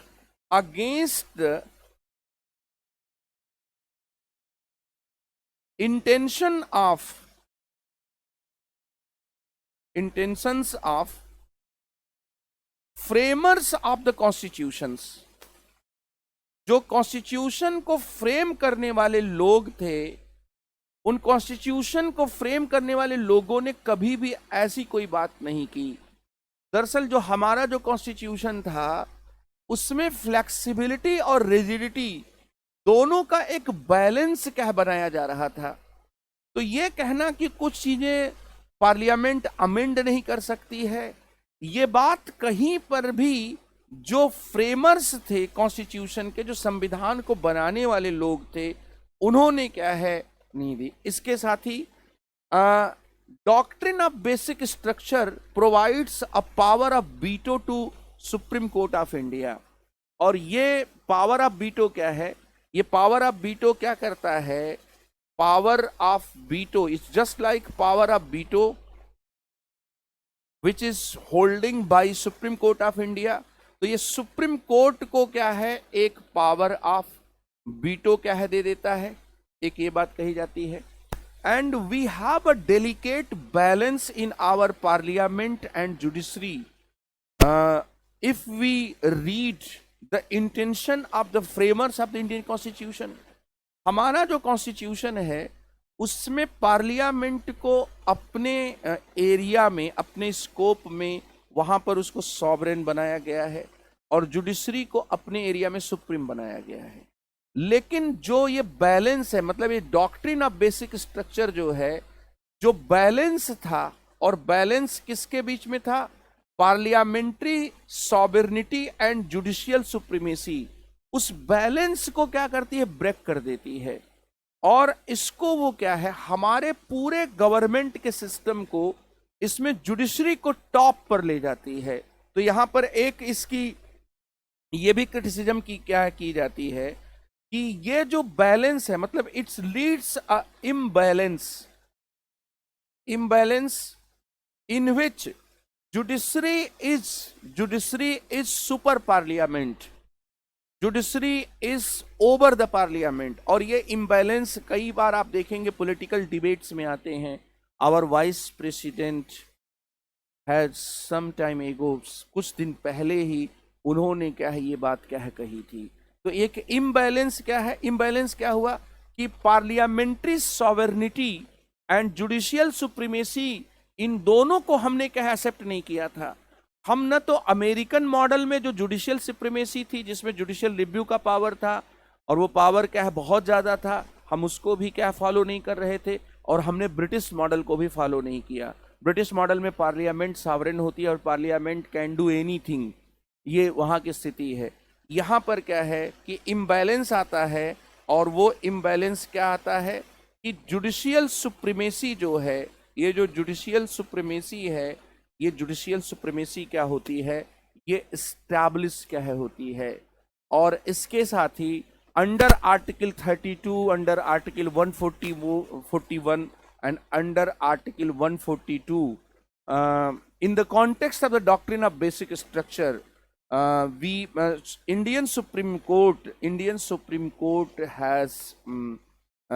has received the power to interpret Indian Constitution in unlimited way। तो ये भी कहा जा रहा है, एक और क्रिटिसिज्म किया जा रहा है कि आर्टिकल 32, आर्टिकल 141 और आर्टिकल 142 के तहत जो है, यहाँ पर बेसिक स्ट्रक्चर डॉक्ट्रिन के तहत जो है, जो सुप्रीम कोर्ट का जो पावर है वो पावर क्या है काफ़ी बढ़ जाता है। और इसलिए जो है ये एक इम्बैलेंस क्रिएट करने का क्या है कारण है। मैं फिर से समराइज कर देखता हूँ कि what are the criticism of doctrine of basic structure.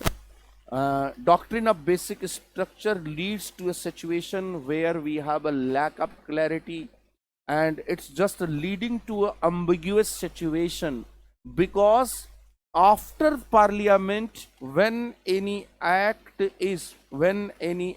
is created, we don't have clarity about the act if any dispute arises। अगर कोई विवाद क्या खड़ा होता है तो हमें उस विवाद के खड़ा होने के बाद क्या है हमें कुछ नहीं पता है, तो एक एम्बिग्यूअस सिचुएशन हो जाती है। जैसे सिटीजनशिप अमेंडमेंट एक्ट 2019 बनाने के बाद भी हमें ये पता है नहीं कि ये इम्प्लीमेंट होगा कि नहीं होगा।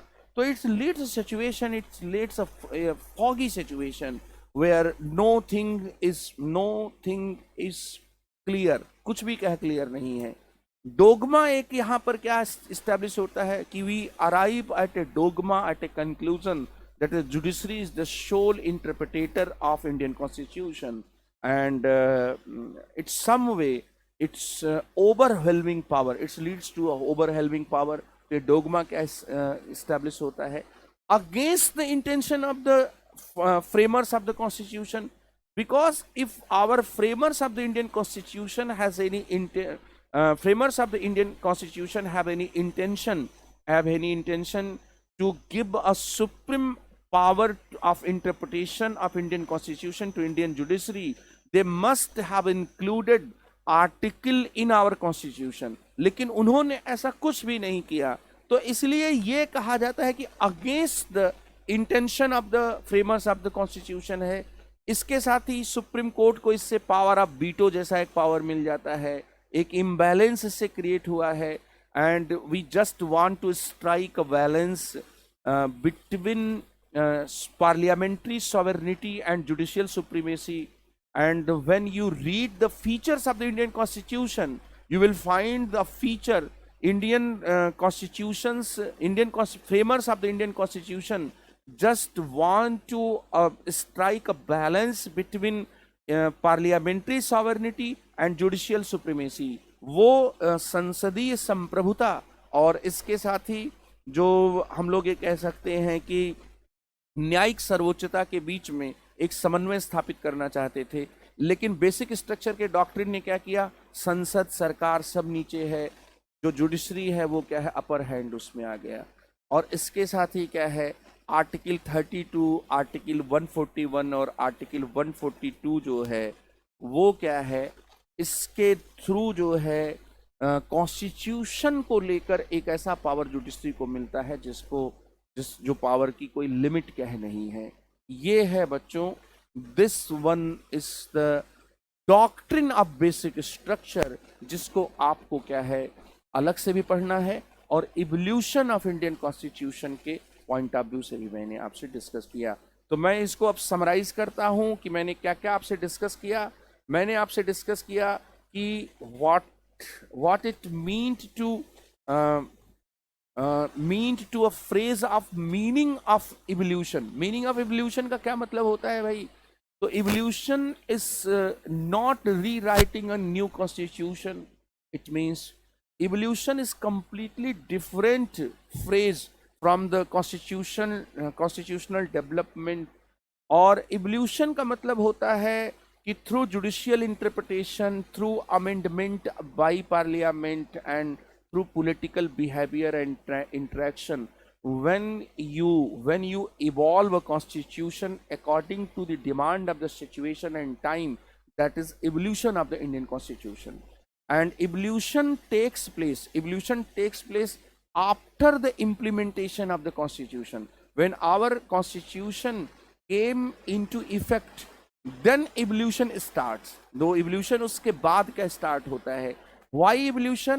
because we have a belief, हम एक belief रखते हैं कि our constitution is not a static constitution, it's a living document, and it can be changed according to the demand of the situation, according to the meeting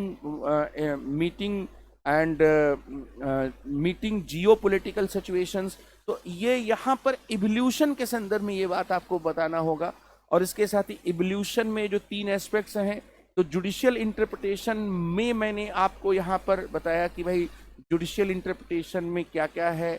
तो judicial interpretation में मैंने आपको बताया कि बहुत सारी नई जो चीज़ें हैं वो इवॉल्व की गई, जैसे कोलेजियम का कॉन्सेप्ट नहीं था, क्रीमी लेयर का कॉन्सेप्ट नहीं था, कॉन्स्टिट्यूशनल मोरलिटी का कॉन्सेप्ट नहीं था, और इसके साथ ही procedure established by the law का कॉन्सेप्ट था, लेकिन due process of the law का जो कॉन्सेप्ट था वो हमारे कॉन्स्टिट्यूशन में नहीं था। ये सब हमने इवॉल्व कर लिया, और इवॉल्व करके हमने क्या है फंडामेंटल राइट्स को प्रोटेक्ट करने की कोशिश की।